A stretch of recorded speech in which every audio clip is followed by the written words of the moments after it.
Mr. Ali Burland, I'd like to begin with you. Now, when we talk about the fact that technology might aid in the fight against coronavirus, how and to what extent can it truly do that? And are we actually more reliant on it than just using it as a mere tool aiding us in the fight? Yeah, technology is very important. There's a couple different ways to do it. They're more traditional, like still technological, but quote unquote lower tech responses that we can use that would help us. Things that are already being used, like drones and thermal scans. We can kind of go to the next level and use AI. And a lot of countries and companies within different countries are starting to use that to try to implement different algorithmic solutions.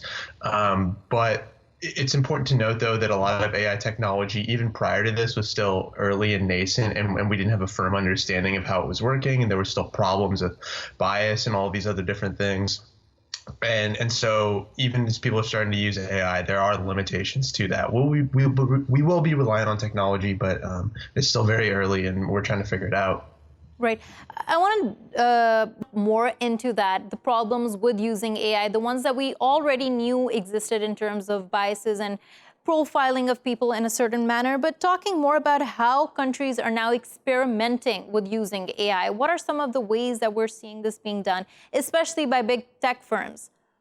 It's really early, and companies are still talking about this. Like, there's not exactly a lot reported on how it will be implemented per se. But one of the earliest examples that we do know is that they are using AI to augment fever detection technology. So instead of having people manually kind of look at different fever scanners that are seeing people in public places, AI is trying to scan and say, oh, this person might have a fever based off of what it reads from the scanning, as opposed to individual people doing it.